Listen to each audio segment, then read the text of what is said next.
Hey, good morning. How y'all doing? It's Well Red Beard. Let's talk about a book. We are here for a book review, and today I am in Dust and Time by Mitch Sebourn, a novel of horror. This is my second Sebourn read, having done Flying Saucer last year, and I really dug Flying Saucer. Like, it was one of my surprise books, and by surprise books means I didn't know the author. No one else was really talking about it. The title, the cover, didn't really feel like my cup of tea, and I was wrong. I mean, it's a really great book, way more horrific than I expected.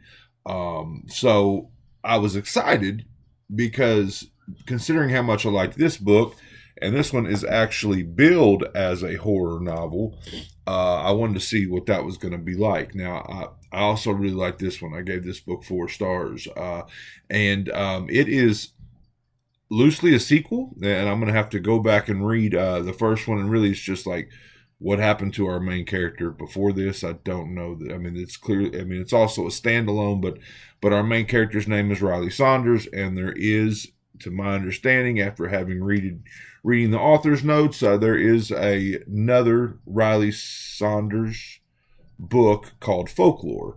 And so I need to go back and check that one out. But I really enjoyed this. It's pandemic horror, and I know you're gonna be another pandemic horror book. It's not that way. It just kind of uses that as the backdrop, the framework, the building blocks to give our big bad more substance, more power, to make it a bit more real. And our big bad is named Chandler Brackett. Chandler Brackett, I think that's right. Sometimes I'm not completely dead on with names or numbers, and I don't really go back to make sure that I'm perfect. But I believe it's Chandler Brackett. It probably says it right here. It is Chandler Brackett. Shit. But anyway, he was a murderer, and he used the 1918 flu pandemic or epidemic. I know one means global, one means local, I think. Maybe, I don't know. Anyway, he used that to kind of cover his tracks, to kind of murder 6 women in 1918 before he himself succumbed to the virus, the flu. And so he's a ghost, right? And he's always been around. His local legend, I mean, people believing in him, talking about him, have kept him on the edges of reality. A flicker, a light in the woods, a phantom voice. I mean, an occasional glimpse of a dark figure. He's around, but he ain't. He's not. He has no power.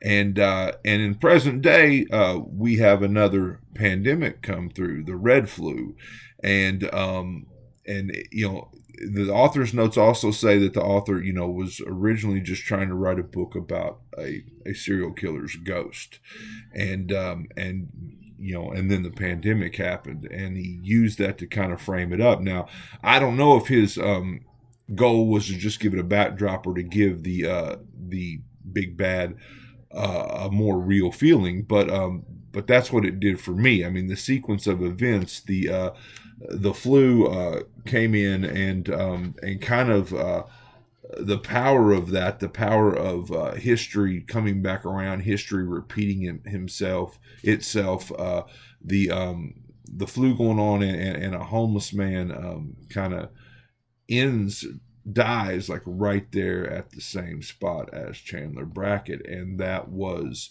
the catalyst to kind of give this ghost a second chance. Chandler Brackett is a man with a second chance, and very few people get second chances. There's one part in here that had a couple of lines that kind of framed it up for me perfectly. Let me see. Let's see here. Lingering at the edges of reality where nobody was willing to look for long, which was good.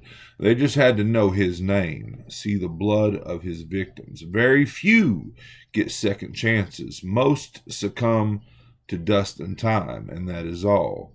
But for Chandler Brackett, history remembered.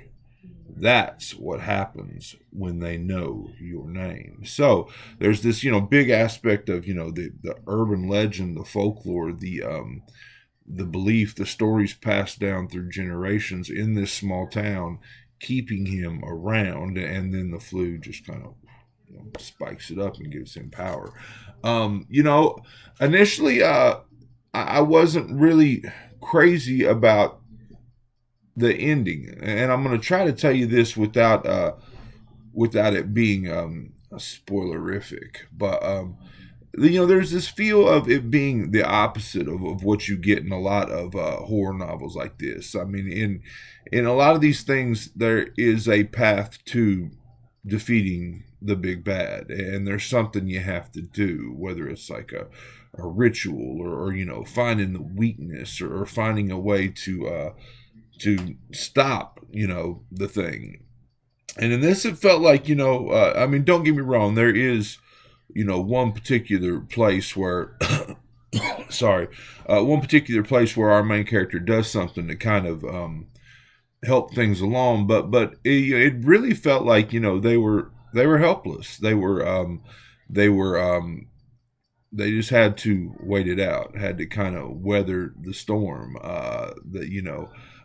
If history would truly repeat itself, we knew what happened to Chandler Brackett in 1918, and things just had to run their course. And in that being the case, our main characters felt somewhat helpless, and that they just had to deal with it and wait it out. And for me, that it kind of felt weird until I started thinking about how a lot of us have probably felt during this pandemic. I mean, do not get me wrong. There are, things we can do to protect ourselves, but I live in a state where we have a under 50% vaccination rate, and my kids are about to go back to school in a town where I would say the vaccination rate is very low, much lower than that 50% mark. And you feel helpless. You feel that you are stuck in a situation, and you really don't have a lot of power, and you have to kind of wait it out and do what you can to protect yourself. But anyway, so I mean, I really dug the book. I'm a real fan of Sebourn's writing. I mean, again, I think I already said this, but for me, his books are super clean, super put together, and I know that I know that he does a lot of that himself, but he's just I don't know if he's a lawyer. He's a smart dude. It comes across in his writing, and I just really enjoy the way the way he writes. They're super clean. So at the end, the author notes are pretty cool about this. I already talked about him saying that initially it was going to be a book about a serial killer's ghost, but then it goes into the pandemic aspect, and I don't know if he had the idea of it doing what I said it did, of it making it so much more believable, if that's possible. But I like what he says here. It's mostly a novel about history and how it always comes back around. I think novels should be an escape, and I hope this story was spooky and suspenseful. That's not what I'm trying to tell you. What I'm trying to tell you is he talks about novels. He thinks novels are the real history books. And I kind of like that. Fiction should embrace the dirt from which it grows. I like that too. So look, I really liked it. 4 stars. It's a ghost story. It's a pandemic story. It's a story. I haven't mentioned this, but Riley Saunders. I love that character. She is a very, very likable character, and not in a soft way, but just. I don't know. I mean, I can't really tell you what it is. I do know that I read a lot of books, and a lot of times, I read, I don't really focus a lot on whether I like or dislike a character. I mean, I just kind of, it all kind of runs together. And I do know that Riley Saunders jumped off the page for me as a character that I really dug. So, hey, it's Well Red Beard. I have talked a long time. This is Dustin Time, Mitch Sebourn. I definitely recommend checking him out. I've got another book of his here that I need to get into. I'd like to go back and check out Folklore. And that's all I got to say. I hope you enjoyed my review. I hope you're enjoying all your books as much as I am. If not, you're reading the wrong damn books.